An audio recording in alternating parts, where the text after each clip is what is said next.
पूनम जी नमस्कार। नमस्कार नमस्कार। आवाज आ रही है जी। आज हमारी जो सीरीज चल रही है पोस्ट कोविड चैलेंज, उसमें आज हम पूनम जी के साथ डिस्कशन करेंगे। और नवभारत ई चर्चा में आज हमारे साथ भारतीय जनता पार्टी की युवा एवं तेज तर्रार सांसद श्रीमती पूनम महाजन जी हैं। पूनम जी, नवभारत की परिचय में आपका स्वागत है। उत्तर मध्य मुंबई संसदीय क्षेत्र से दूसरी बार सांसद चुनी गई पूनम जी भारतीय जनता पार्टी युवा मोर्चा की राष्ट्रीय अध्यक्ष हैं। अपने पिता स्वर्गीय प्रमोद महाजन जी की राजनीतिक विरासत को आगे बढ़ा रही पूनम जी को प्रधानमंत्री नरेंद्र मोदी, गृह मंत्री अमित शाह और महाराष्ट्र विधानसभा में नेता प्रतिपक्ष श्री देवेंद्र फडणवीस जी का विशेष स्नेह प्राप्त है। आपकी पहचान संसद में और संसद के बाहर एक प्रखर वक्ता के रूप में है। आपने कई बार गंभीर विषयों पर अपने संसद में अपनी पार्टी की मजबूती से पक्ष रखा है।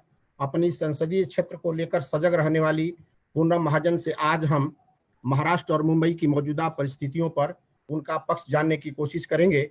पूनम जी, आज की चर्चा में हमारे साथ नवभारत मुंबई के प्रेसिडेंट श्री श्रीनिवास राव जी हैं। मैं श्रीनिवास राव जी से निवेदन करूंगा कि इस चर्चा को आगे बढ़ाएं। पूनम जी, आपसे अनुरोध है कि आप जो हमारे व्यूअर्स अभी जुड़े हुए हैं उस पर पोस्ट लॉकडाउन जो चैलेंजेस देश और महाराष्ट्र पर्टिकुलरली फेस करेगा उसके बारे में थोड़ा सा आप अपना नॉलेज अगर शेयर करते हैं, उसके बाद हम सवाल जवाब उस पर आएंगे। सबसे पहले श्रीनिवास जी नमस्ते, ब्रिजमन पांडे जी प्रणाम, और नवभारत के सारे व्यूअर्स को और जो इस अखबार के साथ हर वक्त अपने साथ जुड़े हुए हैं ऐसे सारे श्रोताओं को यहाँ पे जो देख रहे हैं उनको मेरा प्रणाम। और मैं ये आशा और अपेक्षा रख रही हूँ आपसे कि आप घर में हैं, स्वस्थ हैं और तंदुरुस्त रहे और आगे बढ़े, इतनी अपेक्षा करती हूँ। देखिए, मैं इस पूरे चैलेंज को, जिसको हम कहते हैं कठिनाई जिस रूप से आई है, इसको एक पूरे विश्व के परिप्रेक्ष्य में भारत को देखती हूँ। लॉकडाउन होके 2 महीने हो चुके हैं। इसके पहले बहुत सारी ऐसे अटकलें चल रही थी कि होगा नहीं होगा, और पूरे विश्व में ऑलरेडी बहुत सारी जगहों पे कोविड-19 के पेशेंट दिखाई दे रहे थे। जब हम विश्व में यूरोप, अमेरिका जैसे बड़े बड़े धनी देशों को देखते हैं, वहां पे उनकी व्यवस्था खराब होगी कि उनके यहाँ इम्पैक्ट ज्यादा हुआ, क्योंकि उन लोगों ने विचार किया कि हर्ड इम्यूनिटी हो जाए या लॉकडाउन नहीं रखें तो हम ठीक रहेंगे। लेकिन उनको भी भारत के पीछे पीछे, भारत को देखते हुए, सिंगापुर हो, ये सारी देशों हमने देखा है, उन लोगों ने भारत को देख के अपने आप पे भी लॉकडाउन की एक प्रकार का नया शुरुआत करके लॉकडाउन की शुरुआत की, और फिर उस रूप से आंकड़े भी कम होते गए और जो व्यवस्थाएं हैं उसको व्यवस्थाओं को साथ में लेके काम करने की कोशिश भी की। लेकिन इसमें मैं ये कहना चाहती हूँ कि जब हम ये सोचते हैं कि वाई दिस कोविड-19, ये ऐसी, it's not a man made thing. अब तक तो हम इसके बारे में ना कहें कि what is made and who has made this, इस पे चर्चा तो बाद में होगी जब हम इससे स्वस्थ बाहर निकलेंगे। लेकिन उसके पहले ये सब संकट जो हम पे आया है, तो हम, जब मैं हर वक्त, क्योंकि मैं हर वक्त इतिहास की अभ्यासक हूँ, तो मैं विश्व युद्ध जो हुआ था, महाविश्व युद्ध पहला और दूसरा, इसको देखती हूँ कि how country saw damages and उसमें से वो देश कैसे उभर के आए। उस रूप से मैं इसको तीसरा विश्व महायुद्ध देखती हूँ, क्योंकि Covid, how it is made, what is made, इस पे तो चर्चा बाद में होंगी। लेकिन जब देश, और हर एक देश पूरे विश्व में इसको लड़ रहा है, तभी भारत उस परिप्रेक्ष्य में क्या कर रहा है ये भी बहुत जरूरी है। जब 2 बड़े विश्व युद्ध हुए थे तभी भारत कहीं नहीं था, भारत किसी और के लिए लड़ रहा था। लेकिन आज भारत खुद के लिए लड़ रहा है, खुद के लोगों के लिए लड़ रहा है, और एक ऐसे पोजीशन के साथ लड़ रहा है कि विश्व भी भारत को देख के, दवाइयां चाहिए, मास्क चाहिए, पीपीई किट चाहिए, सिर्फ भारत को नहीं तो भारत दूसरों को दे रहा है। आज भारत को विश्व उस परिप्रेक्ष्य में देख रहा है जैसे जर्मनी, फ्रांस, अमेरिका को पहले और दूसरे विश्व युद्ध में जापान को पूरा विश्व देखता था, आज भारत को देख रहा है। लेकिन लॉकडाउन का असर अच्छा हुआ है, बुरा हुआ है, तो हाँ, लॉकडाउन का जो निर्णय लिया है उसे एक तो बात हमें पता चली है कि संख्या कम हुई। हमारे देश की जिस प्रकार से जनसंख्या है उसको कंट्रोल करना हो, लोगों को समझाना हो, लोग समझते हैं बिल्कुल, भारत में क्यों नहीं समझते। आज आप छोटे छोटे गांव में जाओ तो सोशल डिस्टेंसिंग देखते हैं, मास्क देखते हैं, लोग हाथ धोते हैं। तो इस रूप से भारत भी तैयार हो गया। लेकिन पहले एक रूप का लॉकडाउन रखना बहुत जरूरी था, और फिर लॉकडाउन 1 आया, 2 आया, 3 आया, 4 आया, जिस प्रकार से गवर्नमेंट ऑफ इंडिया ने उस पर काम किया। जब प्रधानमंत्री जी ने लॉकडाउन का निर्णय लिया तभी बहुत सारी ऐसी अटकलें चले, ये क्यों चल रहा है, क्या चल रहा है। लेकिन जब आहिस्ता आहिस्ता हम आगे आगे चलते गए इस लॉकडाउन में, उसका हमने फायदा देखा, और उस फायदे के बाद हमने ये देखा कि जो प्रधानमंत्री जी कह रहे थे कि जान पहले जरूरी है, हम सब भारतीयों की, वो गरीब हो, अमीर हो, कहीं रहने वाला हो, श्रमिक हो, उसका जीवन बहुत जरूरी है। तो पहले लॉकडाउन जरूरी था क्योंकि आपका स्वास्थ्य जरूरी है, और उसके बाद, इस स्वास्थ्य के बाद, लॉकडाउन के बाद इकोनॉमिक जो इम्पैक्ट हम पे आने वाला था, उस पे हम क्या कर सकते हैं, ये भी जरूरी है। तो एक कोहेसिव और पूरे एक रूप से बनाया हुआ पैकेज लोगों के लिए सामने रखा गया। देखिए, मैं इसको 4 रूप से देखती हूँ। हम इस वायरस को कैसे लड़ सकते हैं? समाज, सरकार, स्वास्थ्य और सकारात्मकता। मैं खुद राजनीति में बहुत बड़े विषयों पे, कुछ भी हो, मैं मुद्दों पे लड़ूंगी, लेकिन हर वक्त मैं सकारात्मकता से लड़ती हूँ। और राजनीति हो या कोई भी अलग नीति कोई जिंदगी में करता है, जब तक वो विचार सकारात्मक रूप से आगे नहीं बढ़ते तो हम आगे बढ़ नहीं सकते। तो जब हमारा समाज, हमारी सरकार और हमारा स्वास्थ्य साथ में मिलके सकारात्मक रूप से इसको देखेगा, तो हम ये युद्ध लड़ रहे हैं और लड़के जीतेंगे भी। जिस प्रकार से आज इस महामारी से मुंबई जैसे बड़े शहरों में, महाराष्ट्र जैसे हमारे प्रदेश में जो इम्पैक्ट ज्यादा हुआ है, गोवा ने बहुत अच्छा काम किया, मणिपुर ने बहुत अच्छा काम किया, अरुणाचल ने अच्छा काम किया, नॉर्थ ईस्ट के बहुत प्रदेश ने, मध्य प्रदेश उसको कंट्रोल कर पाई, गुजरात में कुछ ही शहरों में अभी वो बचा हुआ है, अहमदाबाद में ज्यादा बड़ा, लेकिन पूरे गुजरात में उसका इम्पैक्ट बहुत ज्यादा नहीं है। दक्षिण भारत में आप देखेंगे तो उस रूप से कर्नाटक ने बहुत ही अच्छा काम किया है। और बेंगलुरु में जिस प्रकार की संख्या पहले बढ़ती जा रही थी, तभी मुंबई में इतनी संख्या भी नहीं थी कोविड पेशेंट्स की, लेकिन आज बेंगलुरु अपना बिजनेस भी चालू कर चुका है, लॉकडाउन 4 से अपनी इकोनॉमिक एक्टिविटी भी शुरू कर चुका है, और उसके बाद वो अपने पेशेंट, कोविड जो पॉजिटिव पेशेंट है, उसके नंबर की भी कंट्रोल कर चुका है। तो मुझे लगता है ये मुद्दे बहुत जरूरी है। And what we look at in life is कि जब ऐसी आपदा आती है तो एक नेतृत्व से पूरी जनता अपेक्षा करती है। आज मैं महाराष्ट्र में बैठी हूँ, लेकिन मैं जानती हूँ महाराष्ट्र में स्थिति थोड़ी गंभीर है, उस रूप से अच्छा काम होना चाहिए था, उसमें हम अपेक्षा करते थे कि थोड़ा ठीक होता तो लोग स्वस्थ रहते, इतने लोग नहीं मरते महाराष्ट्र में। मुंबई की जो व्यवस्था है, वो व्यवस्था तो उसके बारे में ज्यादा न कहना ठीक है, क्योंकि हम चाहते हैं कि इस पे राजनीति ना होते हुए हम सब साथ में मिलके इस व्यवस्था को ताकत दे और जनता के स्वास्थ्य के रूप से आगे बढ़े। लेकिन जब आदरणीय प्रधानमंत्री नरेंद्र मोदी जी कहते हैं कि हम सब साथ में मिलके इस देश को आगे बढ़ाना चाहते हैं इस आपदा से, वो कहते हैं ना, जब ऐसी स्थितियों में से अपॉर्चुनिटी हमें निकालनी होती है, और वो अपॉर्चुनिटी पॉजिटिव अपॉर्चुनिटी निकालनी होती है। तो आज जब प्रधानमंत्री चौथे लॉकडाउन के पहले बोल रहे थे कि now we have to be vocal for local, इससे वो हमें आत्मनिर्भरता सिखा रहे थे। स्थिति मुंबई, महाराष्ट्र हो, पूरे देश में हो, स्वास्थ्य के रूप से अच्छी हो, लोग ठीक हो, इस रूप से गत 2 महीने से काम चल रहा है और काम चलता रहेगा। हम हर वक्त आईसीएमआर के हर वक्त गाइडलाइंस फॉलो करते हैं, जिस रूप से हमें काम करना चाहिए। सरकार कुछ छुपाती नहीं है, हर दूसरे दिन गवर्नमेंट ऑफ इंडिया की प्रेस कॉन्फ्रेंस होती है, उसमें चारों डिपार्टमेंट के लोग आके कहते हैं क्या करना है, क्या नहीं करना है, क्या हो रहा है, जो गलत हो रहा है वो सही हो रहा है। उस रूप से एक पारदर्शी सरकार आपको बताना चाहती है कि देश आपके लिए क्या कर रहा है। और जब प्रधानमंत्री जी ने वोकल फॉर लोकल की, आज हमें आत्मनिर्भर होके ये हमें मौका मिला है, इस आपदा से भारत उठ सकता है, वो स्वस्थ रह सकता है शारीरिक मानसिक रूप से, और इकोनॉमिकली भारत भी स्वस्थ रह के आगे बढ़ सकता है। इसलिए मैं कह रही थी पूरा विश्व इस बार भारत को देख रहा है। तो जिस प्रकार से इकोनॉमिक पैकेज जो क्रिएट किया है उसको भी देखना बहुत जरूरी है। मैं कुछ ही क्षणों में 2-3 मुद्दों पे इस पे बोलना चाहती हूँ, क्योंकि हम महाराष्ट्र से हैं। We are a state where MSME are the biggest. मुझे लगता है हम दूसरे नंबर पे एमएसएमई में हैं। 50 से 70 लाख एमएसएमई हमारी रजिस्टर्ड है, अनरजिस्टर्ड तो बहुत ज्यादा है। हमारे यहाँ आईटी सेक्टर भी बहुत बड़ा है। हमारे यहाँ सबसे बड़े किसानों के सबसे बड़े काम होते हैं, और यहाँ के किसान इसलिए आत्महत्या करते हैं क्योंकि राजनीतिक रूप से एपीएमसी जैसी बहुत बड़े दिक्कतें उनको परेशान करती है। तो महाराष्ट्र को उसको बहुत ज्यादा उसका फायदा होता है। आज जिस प्रकार से ये इकोनॉमिक स्टिमुलस पैकेज दिया है, जो हमारे देश की जीडीपी के 10% पैकेज है, मुझे लगता है 20,97,000 करोड़ इतना वो पैकेज है। 20,97,000 करोड़, ये बहुत बड़ा आंकड़ा है और देश की जीडीपी की 10% है। मुझे लगता है जापान ने कुछ 20% दिया, लेकिन बाकी हर देशों ने, जो धनी देश है और बड़े देश हैं, वो भी देश की जीडीपी के 6 से 7% का पैकेज दे रहे हैं। लेकिन ये भी प्रधानमंत्री जानते हैं कि हमारी जनसंख्या ज्यादा है, वी आर डेमोग्राफिकली डिविडेंट, हमारे यहाँ युवा है, महिला है, हमारे यहाँ अर्बन है, सिटीज है, मेगा सिटीज है, स्मॉलर सिटीज है, टाउन्स है। तो हर चीज को अलग अलग रूप से बांटना बहुत जरूरी है।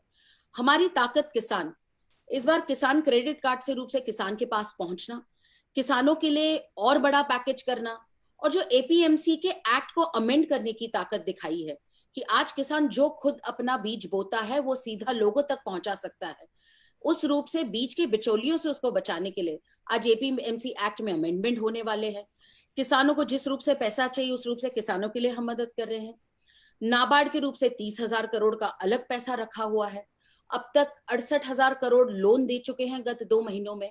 तो इस रूप से किसान को एक स्टिमुलस पैकेज देना बहुत जरूरी था, क्योंकि भारत देश की ताकत ही उसका किसान है और वो किसान हमारी रीढ़ की हड्डी है, तो उस रीढ़ की हड्डी को ताकत देना बहुत जरूरी था।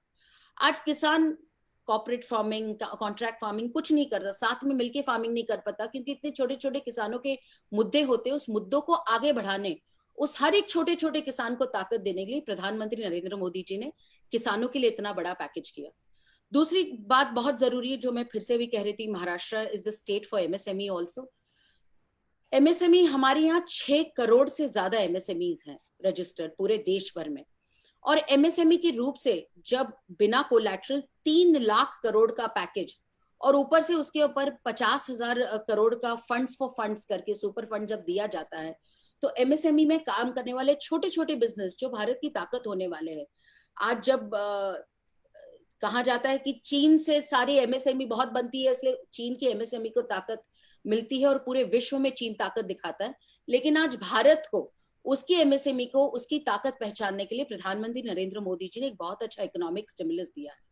उन एमएसएमई को वो ताकत देने के लिए, उसमें से काम करने वाले मजदूरों को उनको ताकत देने के लिए, आज आपने आरबीआई की आने वाले हर गाइडलाइंस में देखा है कि जो मध्यम वर्गीय आदमी है, उस मध्यम वर्गीय आदमी की जिंदगी कितनी हम उसको तकलीफ कम कर सके, वो ईएमआई हो या उस मध्यम वर्गीय आदमी के इंटरेस्ट रेट्स हो, उस रूप से मुझे लगता है आरबीआई ने बहुत कोशिश की है सरकार के द्वारा कि मध्यम वर्गीय आदमी इस भारत का भी सक्षम रहे, और इस आने वाले कुछ महीनों में वो अपनी energy, you have to just save your energy to come out and fight and become आत्मनिर्भर, तो अपनी एनर्जी संभाल के रखे, अपनी सेविंग संभाल के रखे। फिर आने वाले समय में जब आत्मनिर्भरता के रूप से भारत आगे बढ़ेगा, तभी हर एक नागरिक अपने रूप में उसका 100 नहीं तो 200% देके भारत को ताकतवर करेगा, अपने आप को ताकतवर करेगा। तो ये भी बहुत जरूरी मुझे लगता है विषय है। एक उसमें बहुत अच्छा विषय आता है कि 200 करोड़ के जो टेंडर कॉन्ट्रैक्ट होंगे उसमें सिर्फ और सिर्फ भारतीय कंपनियां ही होगी। ये पहले अभी से कैसे विचार नहीं किया था, लेकिन मुझे लगता है एक छोटी छोटी बातें होती है जिससे job creation, if you give strength to your own people, जो वोकल फॉर लोकल सिर्फ बोलने के लिए बातें नहीं होती है, वो दिखाना बहुत जरूरी होता है। तो जब इस प्लेटफॉर्म पे जॉब क्रिएशन, क्योंकि सबसे बड़ा मुद्दा आने वाले समय में किसान को ताकतवर करना, महिलाओं को ताकतवर करना, और सबसे बहुत जरूरी बात, भारत देश युवा है, 65% भारत की जनसंख्या युवा है। मैंने कहा वो डेमोग्राफिकली डिविडेंड है, वो अपने हुनर को ताकत देना चाहता है और उस रूप से मोदी सरकार उसके हुनर को भी ताकत देना चाहती है। तो स्किलिंग के रूप से गत 6 वर्षों से तो हम काम कर ही रहे हैं, लेकिन ये सारे स्टिमुलस पैकेज में से हम इसलिए उस युवाओं को आत्मनिर्भर बना रहे हैं कि वो भी आगे आके अपनी जिंदगी संवारे, और इन आने वाले समय में जॉब लॉस का जो हम एक बहुत बड़ा प्रॉब्लम देख रहे हैं, बहुत बड़ी आपदा देख रहे हैं, उस जॉब लॉस के लिए उसको आगे बढ़ के, ये जो रिजर्व टाइम है जहां पे हम सारी मदद कर रहे हैं, आने वाले समय में जॉब लॉस का बहुत बड़ा इम्पैक्ट ना होते हैं, वो माइल्ड इम्पैक्ट हो और हम जॉब क्रिएशन पे ज्यादा ध्यान दें। तो ऐसे बहुत सारी चीजें, जैसे हम आज घर पे बैठ के एक दूसरे से बात कर रहे हैं, आईटी सेक्टर ने वर्क फ्रॉम होम को बहुत बड़ा मुद्दा बनाया है और वो अच्छी बात भी है, मैं उसको अलग रूप से देखती हूँ। Work from home will actually add on to country's power. You will have less people on the road, you will have more people being productive from wherever they are. Travelling में समय जाता है, बड़ी बड़ी सिटीज में लोग काम करते हैं। सो नाउ इस समय और इस आपदा में भारत देश, भारत का हर एक नागरिक और हमारे प्रधानमंत्री जिस रूप से एक मास्टर प्लान बना रहे हैं, जो प्लान में इकोनॉमिक स्टिमुलस है, लोगों से बात करना है, उनके mental health to physical health to उनके आर्थिक हेल्थ के लिए, तीनों विषयों को वो हाथ लगा रहे हैं और उस विषयों को साथ में लेके एक ताकत बना रहे, क्योंकि भारत का नागरिक जब बाहर निकलेगा इस आपदा से बाहर, वो सक्षम रहेगा कि वो अपने आप को भी उसी रूप से पाएगा, प्री कोविड सिचुएशन से ताकत से लड़ेगा और आने वाले समय में भारत को भी इस रूप से आगे ले जाएगा। तो मुझे लगता है जिस प्रकार से वर्ल्ड वॉर 2 में जर्मनी, जापान, इन लोगों के, फ्रांस, इन लोगों ने अपना, जर्मनी ने तो अपना काला इतिहास पीछे छोड़ के आने वाले समय में जर्मनी एक बहुत बड़ा उम्दा ऑटोमोबाइल इंडस्ट्री हो, सब कुछ करके अपने लोकल को वोकल उन्होंने आवाज दी।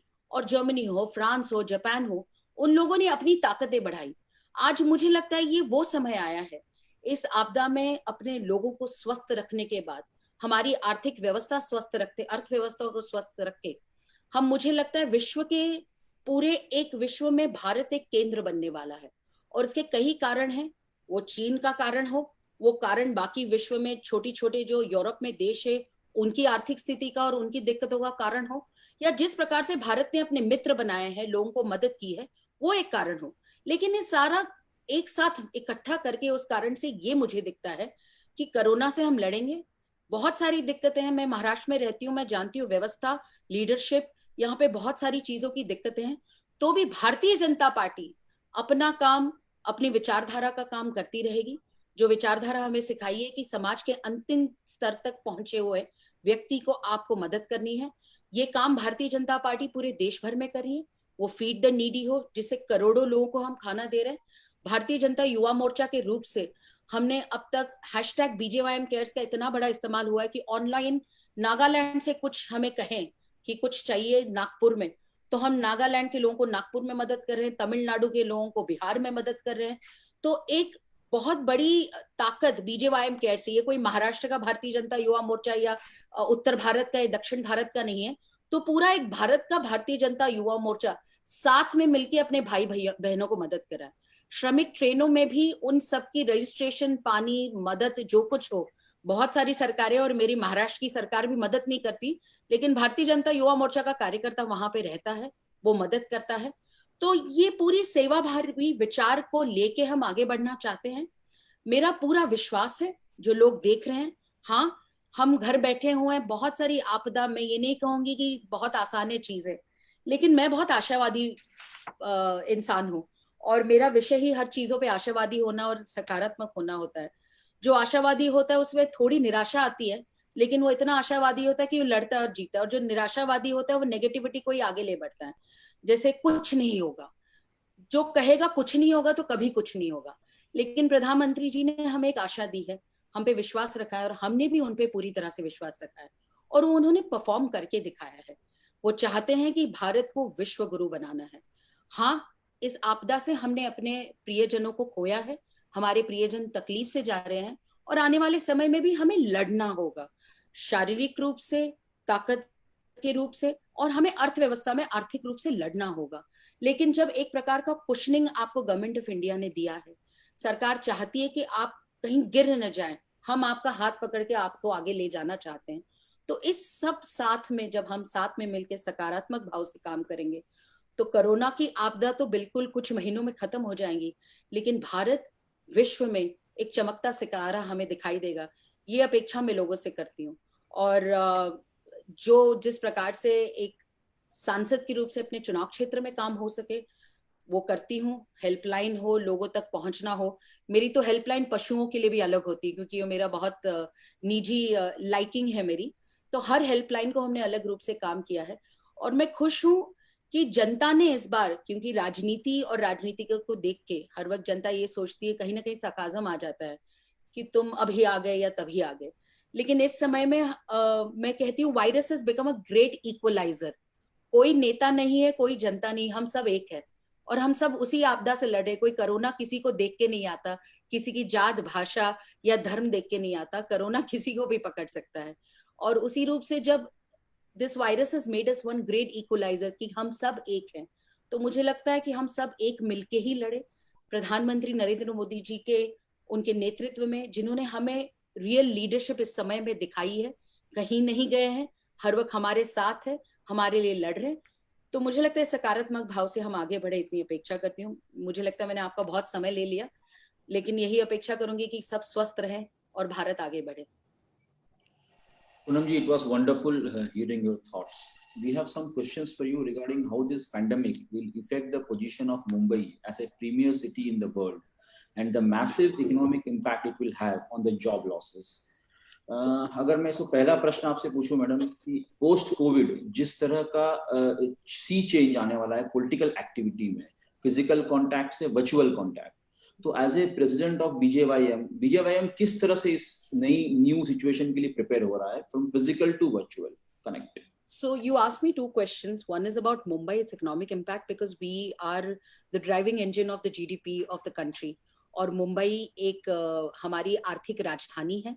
उस मुंबई को हमको स्वस्थ रूप से, शारीरिक रूप से भी देखना है, and we have to see Mumbai economically strong.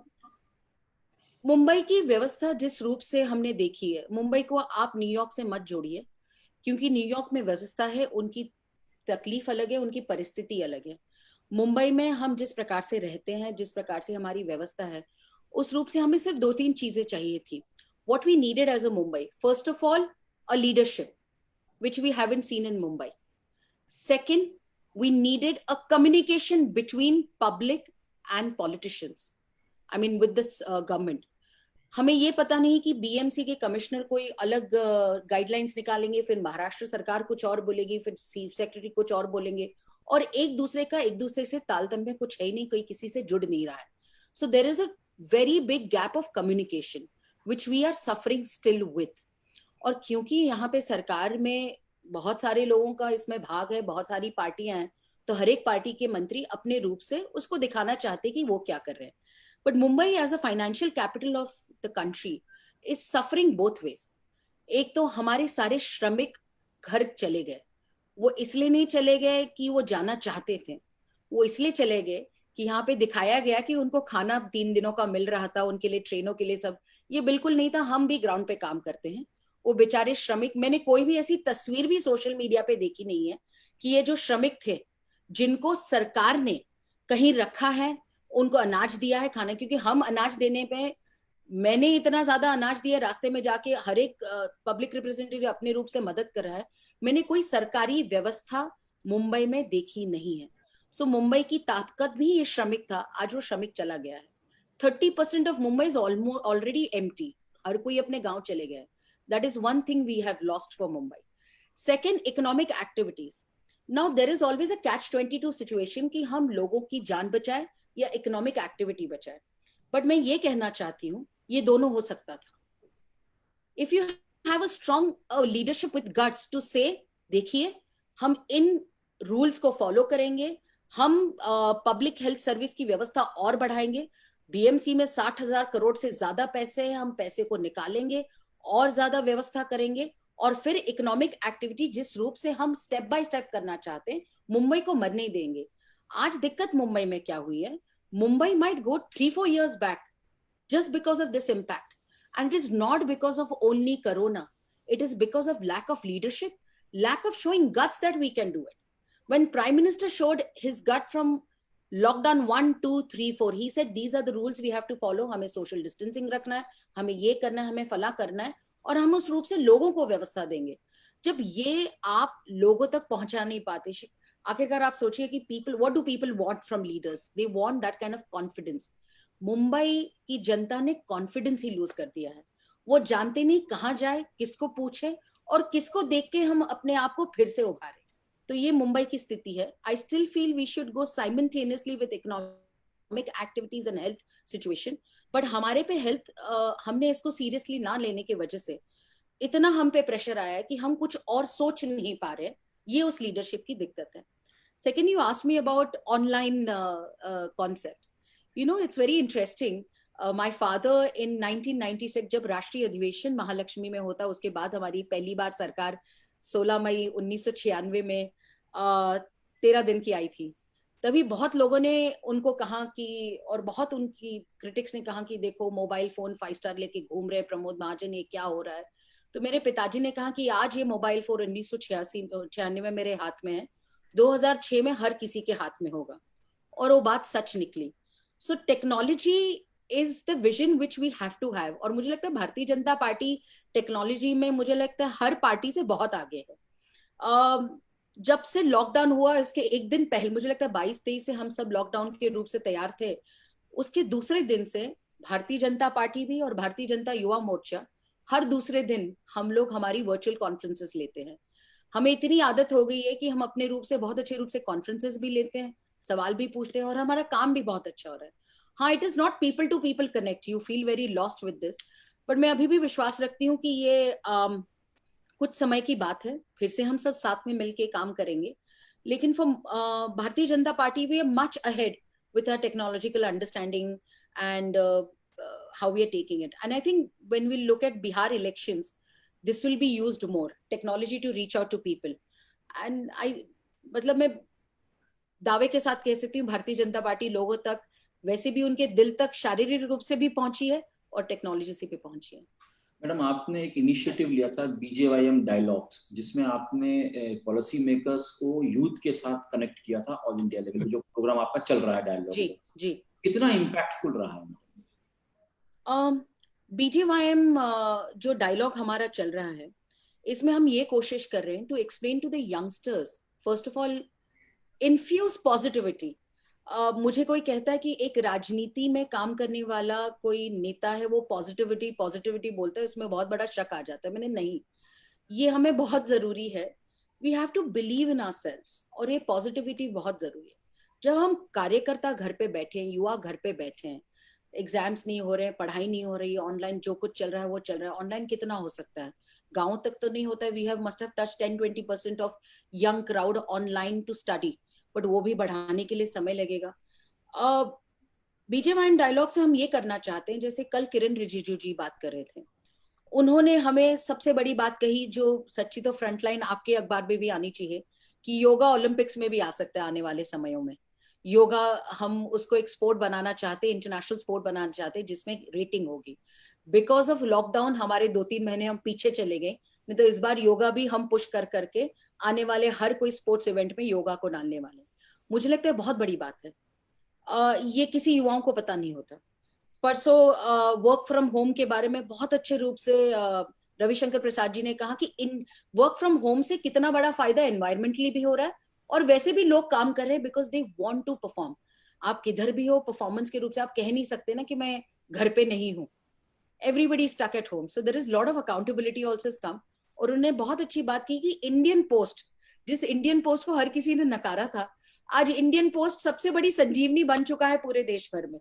और इंडियन पोस्ट से दवाइयां हो, किसी के कुछ भी कागजात हो, कुछ हो, आज इंडियन पोस्ट गांव गांव में पहली पोस्टमैन पहुंचा था, वो कुरियर सर्विस कर नहीं पाई, आज इंडियन पोस्ट हमारी संजीवनी बना है।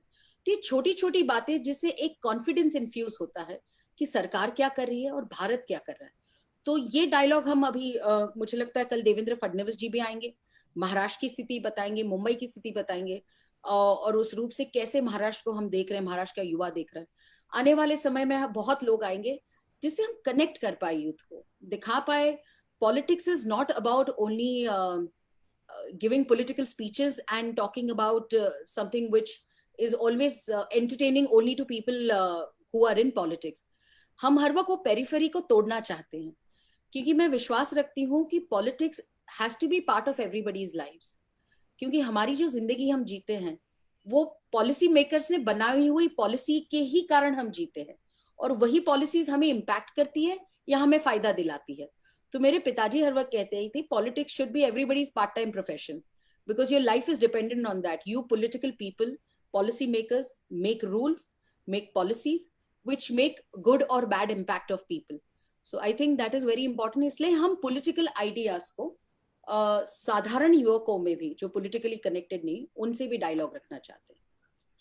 मैडम, जो CMI की जो रिपोर्ट आई है और बाकी जो बहुत सारे रिसर्च एजेंसीज ने जो रिपोर्ट सबमिट की है, RBI ने भी इसकी पुष्टि की हुई है कि देश में इस बार बहुत ज्यादा जॉब लॉसेस होने वाले हैं। 12 करोड़ का कोई एजेंसी की रिपोर्ट है, किसी एजेंसी की 10 करोड़ की रिपोर्ट है। तो ऐसे BJYM आपने किस तरह के सजेशंस और फीडबैक सेंट्रल गवर्नमेंट को दिए हैं ताकि ये जो जॉब लॉसेस होने वाले हैं, इससे कैसे देश उभरा जाए?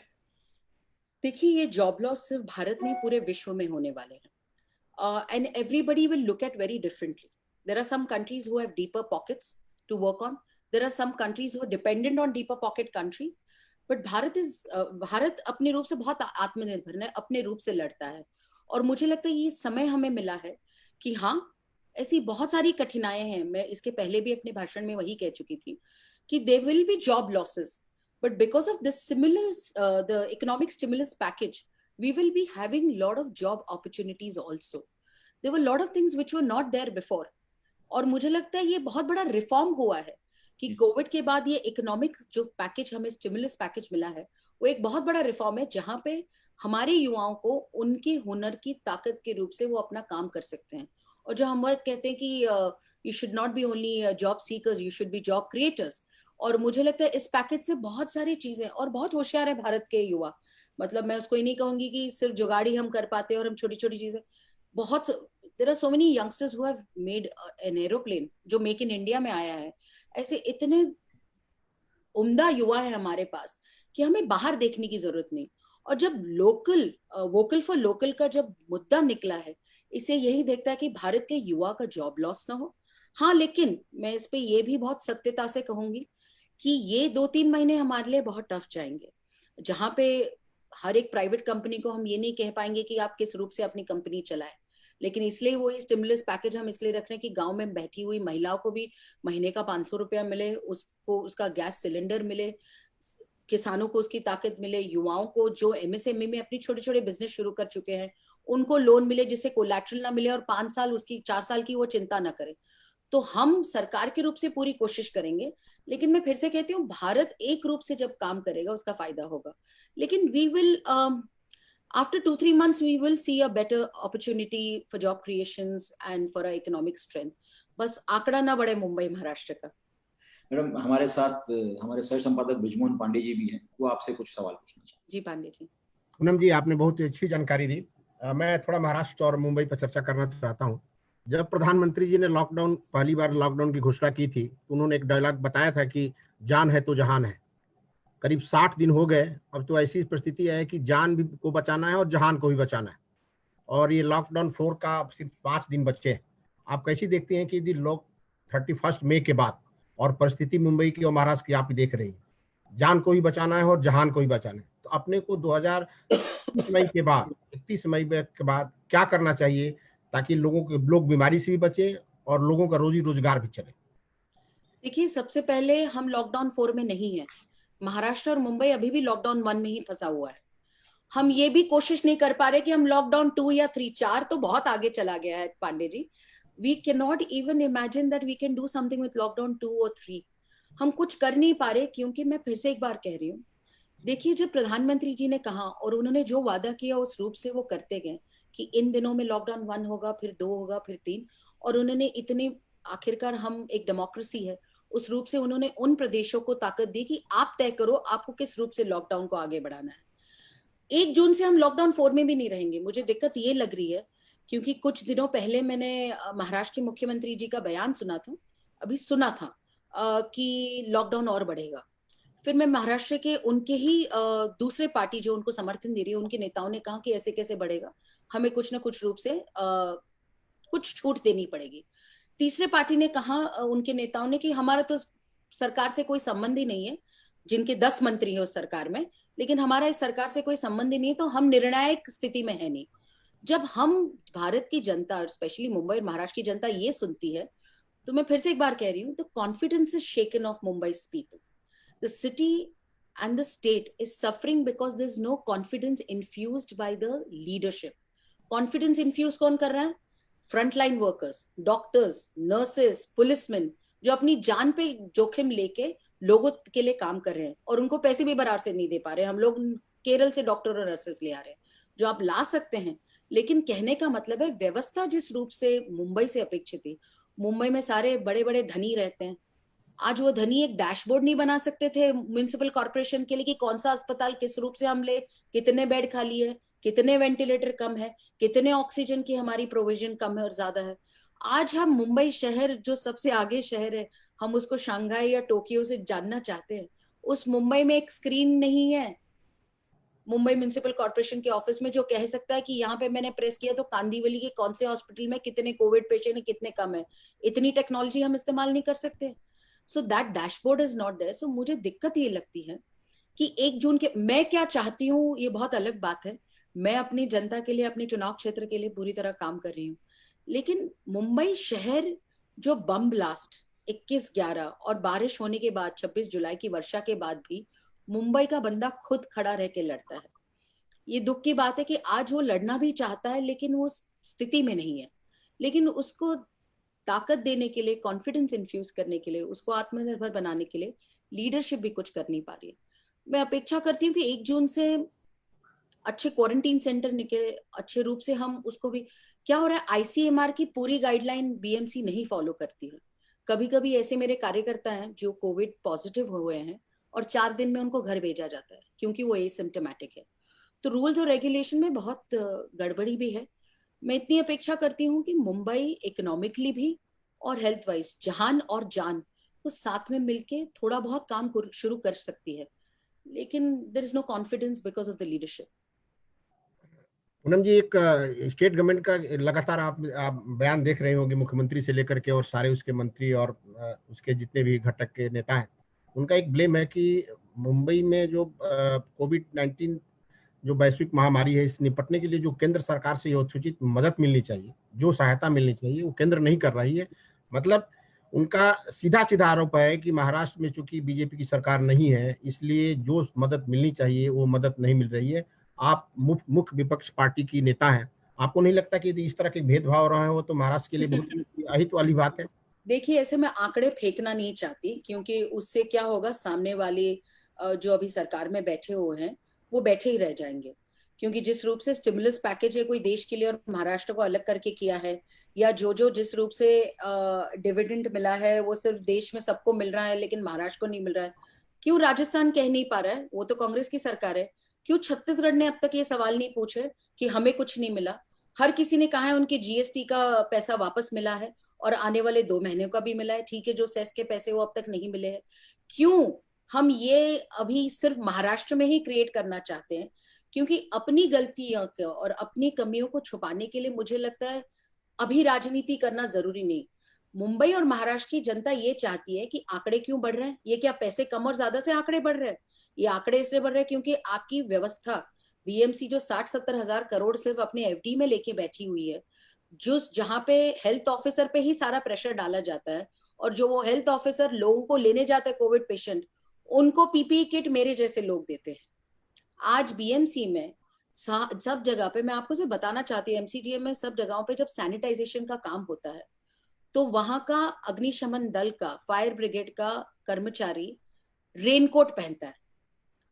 परसों मैंने अपने चुनाव क्षेत्र से 3000 पीपीई किट इनको दिए हैं कि आप सैनिटाइजेशन के लिए जा रहे हो तो आपने पीपीई किट पहनना चाहिए। जब 60-70 हजार करोड़ की धनी एक छोटे देश की तरह होने वाली एमसीजीएम है जिसमें एक ही पार्टी है, मैं नहीं करूंगी हमारे भारतीय जनता पार्टी के कार्यकर्ता काम नहीं करे, तो आप ब्लेम गेम पे न जाते हुए आज समझो मुंबई की संख्या, जो मैं बोलना नहीं चाहती कितनी सच है और कितनी झूठ है, लेकिन संख्या ऐसी जगह पे जून में चली गई जहां पे आप ये भी नहीं कह, मतलब मुंह छुपा जाएंगे हर कोई नेतृत्व, तो अच्छा नहीं रहेगा। और मैं कोई नेतृत्व को पर्सनली कुछ नहीं कहना चाहती हूँ। आखिरकार आपको जनता ने चुन के नहीं लाया था, लेकिन आप अभी आए हैं तो आप अपनी जिम्मेदारी निभाएं, यहां वहां अपना बॉल ना फेंके। आपके बल्ले पे बॉल आ रहा है तो आप अपना गेम खेलिए ना। आप ये मत कहे कि इसका नो बॉल है, इसका ये है, उसका, इससे कुछ नहीं होता। और घर पे बैठ के गर्म पानी पियो, अपने परिवार के साथ कैरम खेलो और ये करो और वो करो, इससे काम नहीं होता। You have to come on ground, you have to work for people. आप समझो, आपका विश्वास है कि जनता ने आपको लाया। क्यों नहीं कांग्रेस की अलग सरकारें कह रही है कि हमको पैकेज नहीं मिला या हमको मदद नहीं मिली? महाराष्ट्र में पैसे भेजे गए कि 3 महीना गरीबों के लिए जिनके राशन कार्ड भी ना हो इधर के, उनको भी अनाज मिलेगा। क्यों नहीं अनाज मिला उन लोगों को? ये पैसे कहाँ गए? तो इन सब चीजों में अभी एक दूसरे पे हम सवाल पूछने से अच्छा जनता की आप सेवा करिए।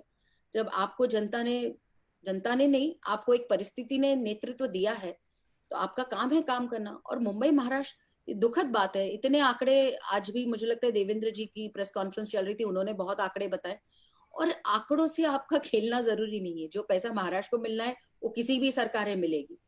लेकिन ये दुखद है कि अपने फेलियर को छुपाने के लिए किसी और पे इल्जाम करना, ये अभी स्थिति नहीं है। लोग मर रहे हैं, 1000 से ज्यादा लोग ऑफिशियली, अनऑफिशियली मुझे कुछ पता नहीं, ऑफिशियली कोविड से हमारे 1000 से ज्यादा लोग मुंबई में अपनी जान खो चुके हैं। क्यों? इसके सवाल का जवाब देना चाहिए। पूनम जी, एक राजनीतिक सवाल है।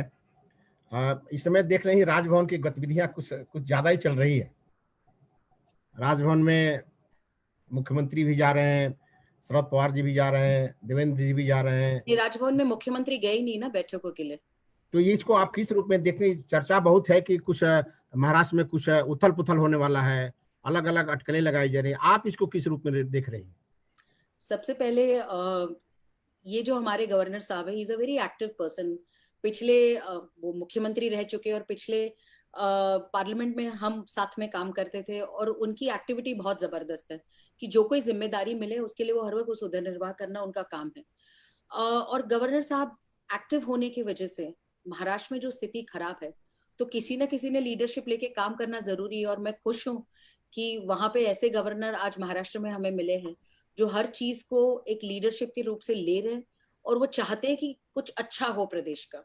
तो मैं उनको धन्यवाद देना चाहती हूँ। रही बात मुख्यमंत्री उनको मिले हैं, मैंने देखा नहीं, क्योंकि वो सिर्फ वीडियो कॉन्फ्रेंसिंग से सबसे मिलते हैं। उसके कोई कारण भी होंगे, मुझे पता नहीं। लेकिन वो उनसे मिले हैं ऐसे मैंने कहीं मीडिया में देखा नहीं है। बैठकों में भी वो गए नहीं, तो दैट्स पॉइंट नंबर 1। बाकी लोग जो मिल रहे हैं वो अपने रूप से मिल रहे हैं। मुझे लगता है हम भी गवर्नर साहब से बहुत बार मिले। इसमें राजनीतिक उथल पुथल है कि न है मुझे पता नहीं, लेकिन महाराष्ट्र में एक उथल पुथल हो रही है। जनता ये सवाल पूछ रही है कि तुमको तो हमने लाया नहीं था, और लाया है तो अपनी जिम्मेदारी निभाई है, और अपनी जिम्मेदारी निभा नहीं सकते हैं तो इसका जवाब भी दीजिए। तो मुझे लगता है ये उथल पुथल जनता में ज्यादा है। बाकी पॉलिटिकल कॉरिडोर्स में क्या है इसका मुझे कुछ पता नहीं, लेकिन जनता में उथल पुथल है क्योंकि आज जनता सफर कर रही है इससे। पूनम जी, मातोश्री से आपके बहुत अच्छे रिश्ते रहे हैं। ये सिलसिला प्रमोद जी के जमाने से आ रहा है। निश्चित तौर से उद्धव जी से के भी आपके बहुत अच्छे रिश्ते हैं। अभी आपने उनके नेतृत्व का सवाल उठाया, क्या आप इस दौरान कभी उद्धव जी से बात हुई आपके कि महाराष्ट्र या मुंबई को जो स्थिति है उसको कैसे निपटा जाए, या आपने सुझाव मांगा या सुझाव दिया आपने? आदरणीय उद्धव जी से मैं बहुत जूनियर हूँ कि मैं सुझाव देने, पारिवारिक सुझाव बात अलग होती है, पारिवारिक चैटिंग अलग होती है। और हम दोनों में बहुत ऐसी कॉमन चीजें भी हैं कि वाइल्ड लाइफ पे हम ज्यादा बात करते हैं। मैं भी पशु प्राणियों पे बहुत, पर्यावरण पे अभ्यास करती हूँ, वो भी करते हैं, उनके परिवार में सब लोग करते हैं। They are a good family. लेकिन अभी पारिवारिक संबंध, और इसमें राजनीति पारिवारिक संबंध का विषय नहीं है। अभी विषय महाराष्ट्र में जो जनता हमारी परिवार है, जो आज अस्पताल में मर रही है, आज एम्बुलेंस के लिए रास्ते पे रुक के मर रही है, आज मुंबई के अस्पतालों पे मेरे खुद का कार्यकर्ता, हमारे कलीना के महामंत्री और बहुत लोग ऐसे जिनको ऑक्सीजन और उसके बाद वेंटिलेटर नहीं मिला, इसलिए उधर उन्होंने जान दे दी। और ऐसे में आपको शिवसेना की भी एक्स कॉर्पोरेटर के बारे में बता सकती हूँ, और ऐसे बहुत लोगों के बारे में बता सकती हूँ, ये जो अपनी एम्बुलेंस सर्विस से जनता का आशीर्वाद लेते थे, आज उनको वेंटिलेटर बीएमसी के अस्पताल में नहीं मिला और उन्होंने जान खो दी। इन चीजों का जवाब मुझे चाहिए। देखिए, I understand this virus will take some lives, लेकिन व्यवस्था नहीं और लोग मर रहे हैं, ये बहुत गलत बात है। व्यवस्था है और वो व्यवस्थित रूप से आप नहीं कर रहे हैं, ये भी गलत बात है। तो इसमें पारिवारिक संबंध नहीं। आज समझो मैं प्रमोद जी की बेटी हूँ, इसलिए टेकन फॉर ग्रांटेड तो नहीं हो सकती ना आपकी एमपी होने की वजह से। ये मेरी जिम्मेदारी है काम करना, और आप लोग का काम है मुझे सवाल पूछना कि पूनम तुमने ये क्यों नहीं किया, वो क्यों नहीं किया। मुझे लगता है इसमें परिवार कुछ नहीं है। वो स्वस्थ रहे, ठीक रहे, और उनके हाथ से महाराष्ट्र का भी भवितव्य स्वस्थ रहे, ये हमने उनको पहले ही शुभकामनाएं दी थी, लेकिन गत 6 महीनों में हमने वो देखा नहीं। तो मुझे लगता है एक पार्टी की, मैं युवा मोर्चा की राष्ट्रीय अध्यक्षा हूँ और सांसद हूँ, तो ये सवाल पूछना मेरा हक है। मैं, आपने पूछा तो एक सवाल पूछ ही लेता हूँ। अच्छा। आप पिछले लॉकडाउन के 60 दिन हो गए करीब करीब, और ज्यादा ही हो रहे हैं। इस दौरान सब लोग अपने अपने घरों में बंद हैं। एज जनप्रतिनिधि निश्चित तौर से आप बाहर निकलती हैं, मैंने देखा है आपको बहुत जगह जाते हुए। राष्ट्रीय स्तर पर भी एक्टिव हैं, वहां भी आप अपना काम चल ही रहा होगा। इस 60 दिनों में व्यक्तिगत लाइफ आपकी कैसे रही, कैसे इसको 60 दिन आपने निकाला? ऐसे ही निकल गए, समझ ही नहीं आया। लेकिन 2-4 चीजें उसमें मैंने सीखी है कि पहले मैं हर वक्त कुछ गलत मेरे बच्चों की पढ़ाई में होता था तो मैं हर वक्त कहती थी टीचर ने बराबर से सिखाया नहीं होगा। अभी वो सारा काम 2 महीने से मुझ पे आया है, तो मैं सच्ची टीचरों के पैर छूना चाहती हूँ, कहती हूँ कि आप कैसे संभाल पाते हो। मतलब मैं इस व्यंग को मैं सच्ची कहना चाहती हूँ कि ऑनलाइन स्टडीज ठीक है, लेकिन जब मैं बच्चों की पढ़ाई लेती हूँ, मेरा बेटा 9वीं कक्षा में और मेरी बेटी पहली कक्षा में है, तो आप सोचिए कितने अलग एक्सट्रीम्स हैं। और ऑनलाइन में टीचर पढ़ाती लेकिन बाद में लिखा के लेना, ये सब कुछ टाइम टेबल फॉलो करना, ये बहुत ऑनलाइन लाइफ बहुत लंबी चली है। इन 60 दिनों में मैंने एक चीज देखी है कि परिवार के साथ समय इतना मैं बिता नहीं पाई। और मेरे पिताजी के मृत्यु के बाद तो हर वक्त मैं कहीं ना कहीं अविरत चलती रह रही थी, गिर रही थी पॉलिटिकली, आगे बढ़ रही थी, रुक रही थी। The mind was always cluttered. पहली बार अनक्लटर्ड माइंड है मेरा आज। और इन 60 दिनों में मैं जानती हूँ कि दिक्कतें बहुत है, हर किसी को है, फाइनेंशियल, हेल्थ वाइज, कि जब खुलेगा तो हमारा क्या होगा, हर कोई ये सोच रहा होगा। लेकिन इन पहला महीना तो अनक्लटर्ड था कि हर कोई यही सफर कर रहा है, पूरे विश्व में लोग यही देख रहे हैं, तो मैं अपना रोना कहाँ रो। तो बहुत अनक्लटर्ड माइंड था, और अनक्लटर्ड माइंड में बहुत सारी चीजें सीखी मैंने। किससे संबंध ठीक नहीं थे, किससे कम थे, ज्यादा थे, उस पर बहुत ज्यादा काम किया। कुछ पढ़ा जो मैं कभी नहीं करती थी। पहली बार टीवी कम देखा, क्योंकि ऑनलाइन में हर वक्त बैठकों में इतने समय में स्क्रीन के सामने रहती हूँ। और बच्चों की पढ़ाई, जैसे ऑनलाइन मेरी बेटी का अभी कराटे क्लास था स्कूल के बाद, फिर उसकी कथक क्लास हो, मेरे बेटे के कुछ सवाल होते हैं जो मुझे समझ नहीं आते, उसका ढूंढना हो गूगल पे। तो but we spend lot of time together. मेरे दोनों बच्चे बहुत लॉकडाउन से खुश हैं। चलो ठीक है, दोस्तों को मिल नहीं पा रहे हैं, लेकिन माँ घर पे है, तो इससे फायदा हुआ। और कुछ कुछ चीजें सीखी, कुछ चीजें नहीं सीखी। और जब बहुत समय आप एक जगह पे रहते हो तो आप में स्थिरता भी आती है। बहुत लोगों में, समझो आप उसको सकारात्मक रूप से लो, तो मुझ में स्थिरता और ज्यादा आई, जो मैं उस पर काम हर वक्त करती आ रही हूँ, बहुत आई। और ये 60 दिन पता नहीं और कितने दिन जाएंगे, लेकिन हम तो चलते रहते हैं। कल भी एक जगह खाना बांटना था, फिर कल और एक कैंप में जाऊंगी, क्योंकि we have to infuse confidence in our कार्यकर्ता कि ठीक है, मास्क लगाना जरूरी है, हाथ धोना जरूरी है, पेशेंट से दूर रहना जरूरी है, लेकिन जीना भी जरूरी है, हम डर के नहीं जी सकते। तो ये बहुत जरूरी है ऐसी चीजें करना। तो मेरी माता पहले कुछ दिन मुझे जाने नहीं देती थी, क्योंकि चिंता तो हर माँ को होती थी, लेकिन बाद में ये जिंदगी का भाग है। बट ये 60 दिन मुझे लगता है हम सबके वैसे ही गए जैसे जाने चाहिए थे। पहला दिन बहुत एक्साइटेड था, लेकिन किचन में कुछ ज्यादा कर नहीं पाई, जो पहले भी नहीं करती थी। मास्क बनाने की कोशिश की तो मशीन टूट गई। तो मम्मी और मैंने बैठ के तो कोशिश बहुत की, और इस कोशिश में मजा बहुत आया। लेकिन अभी ये कोशिश कर रही हूँ कि वैसे ही मैं स्थिर रहूं, लेकिन काम बढ़े, लोगों का और काम कर पाऊं। अभी बस हो गया। अंतिम सवाल, आप अपनी कंस्टिट्यूंसी के लोगों को क्या संदेश देना चाहेंगे? मेरी चुनाव क्षेत्र के लोग मुझे बहुत प्यार करते हैं, और ये मेरा सौभाग्य है कि ऐसा चुनाव क्षेत्र, वो भारतीय जनता पार्टी का चुनाव क्षेत्र कभी नहीं था। ये चुनाव क्षेत्र नहीं, कभी मेरे पिताजी का चुनाव क्षेत्र नहीं था, ये मैं पहले फिर से कहना चाहती हूँ। इस चुनाव क्षेत्र का कोई भी मेरे जिंदगी से या भारतीय जनता पार्टी से 2009 तक दूर दूर तक का कोई संबंध नहीं था। तो इस चुनाव क्षेत्र में जब मैं नई नई आई, तभी बहुत सारी कठिनाई थी, मैं भी नई थी, मैं एक चुनाव हार गई थी। निराश नहीं थी, कॉन्फिडेंट तो हर वक्त रहती हूँ मैं, और लेकिन थोड़ी सजग रूप से काम करी थी। लोगों ने बहुत प्यार दिया, और बहुत सिखाया भी। जो गलतियां मैंने की, आई ऑलवेज बिलीव जो गलतियां आदमी करते हैं वही आगे बढ़ता है और उसको ओन करता है। तो मैंने जो जो गलतियां की अपने चुनाव क्षेत्र में, उसको ओन किया, उससे और सीखती गई। लोगों ने बड़ा प्यार दिया। तो सबसे पहले जब चुनाव क्षेत्र में लॉकडाउन शुरू हुआ, मैंने हर विधानसभा के कॉल सेंटर शुरू कर दिया। और मैं आपको कहना चाहती हूँ कि बहुत सारे सीनियर सिटीजन है, दवाई उनके यहाँ पहुंचाई, सब किया, सामान पहुंचाया। बहुत लोग फोन पे आपसे घंटों बात करते हैं, क्योंकि उनका परिवार कहीं और होता है।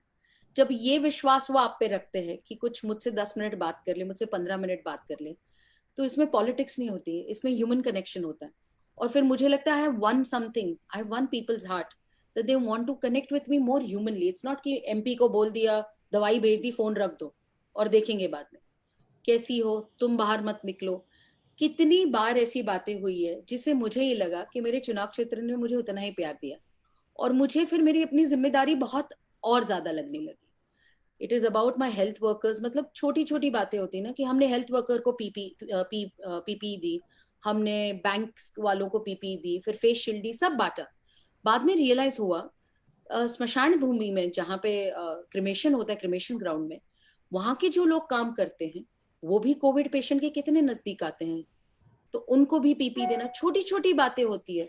लोगों ने खुद आके कही कि पूनम तुमने ये करना चाहिए। जब जनता चाहती है पूनम करे, तो इसका मतलब कहीं ना कहीं मुझे प्यार दे रही। लेकिन मेरी चुनाव क्षेत्र की जनता को, मुंबई की जनता को मैं ये कॉन्फिडेंस देना चाहती हूँ, हम आपके लिए तत्परता से काम करने के लिए तैयार हैं। ये युद्ध ऐसा है, पहला ऐसा विश्व युद्ध है जहां पे घर के बाहर न जाना ही युद्ध जीतना है। तो मैं आप सबसे ये कहना चाहती हूँ कि इस युद्ध को जीतना है तो आप घर से बाहर ना निकले, ज्यादा काम ना हो। जब जिस प्रकार से रूल्स और रेगुलेशन होंगे उस रूप से हम घर से बाहर निकलेंगे और काम करेंगे। लेकिन अभी आपकी जान बहुत जरूरी है, आपकी जिंदगी बहुत जरूरी है। और मेरे रूप से जो भी कोशिश मैं कर रही हूँ, और मेरे रूप से हो सके, आपकी सांसद के रूप से या पूरे युवा मोर्चा की राष्ट्रीय अध्यक्षा के रूप से पूरे देश में जो काम करी, आपका आशीर्वाद मिल रहा है। और कुछ भूल चूक हो तो मुझे सिखा भी देना। अभी आप स्वस्थ रहें, भारत की जनता स्वस्थ रहें, सबसे पहले शारीरिक रूप से, मानसिक रूप से, ये बहुत जरूरी है लॉकडाउन में, शारीरिक और मानसिक रूप से। आर्थिक रूप से आपको स्वस्थ करना ये हमारी जिम्मेदारी है। थोड़ी कहीं ना कहीं हिकअप्स आएंगे, कठिनाई आएंगे, लेकिन हम साथ में मिलके गिरेंगे, लड़ेंगे, लेकिन आगे बढ़ के जीतेंगे, ये कहना चाहती हूँ। पूनम जी बहुत बहुत धन्यवाद, हमारे आमंत्रण को आपने स्वीकार किया और आप आई। मैं कार्यक्रम के समापन के पहले एक सुखद समाचार बताना चाहता हूँ। ऐसे चैलेंज तो बहुत है, मीडिया को भी बहुत चैलेंज है, लेकिन एक अखबारों की एक रेटिंग होती है IRS, इंडियन रीडरशिप, उसकी नई जो रिपोर्ट आई है उसमें हमारा नवभारत जो है महाराष्ट्र का नंबर 1 हिंदी अखबार, और उसके प्रतिदिन 33 लाख पाठक रोज पढ़ते हैं। हमारे 6 एडिशन मुंबई, नासिक, पुणे, नागपुर, चंद्रपुर, अमरावती, ये सारे एडिशन मिलाकर के 33 लाख लोग पढ़ते हैं। और आप भी नवभारत की पाठक हैं, ये निश्चित तौर से आपको भी अच्छा लगेगा। और हम लोग अच्छा और काम करें, आप बहुत अच्छा काम करें, मिल के काम करें और इस महामारी से हम लोग बाहर निकले, यही शुभकामना। धन्यवाद। नव भारत को बहुत बहुत बधाई। मैं खुश हूँ, चलो आज मैं आई और मैंने आपसे कुछ खबर सुनी। और पत्रकारिता से यही अपेक्षा है कि पत्रकारिता भी वही ट्रांसपेरेंट रहे, ठीक रहे, जनता के प्रश्न आगे बढ़ाए जैसे नव भारत कर रही है। आप ऐसे ही करते रहे तो आप 33 लाख से 66 कब पहुंच जाएंगे पता भी नहीं चल जाएगा। बहुत बधाई श्रीनिवास जी, धन्यवाद। धन्यवाद ब्रिजमोहन जी और धन्यवाद। सारी टीम नव भारत को बहुत बहुत धन्यवाद। Thank you.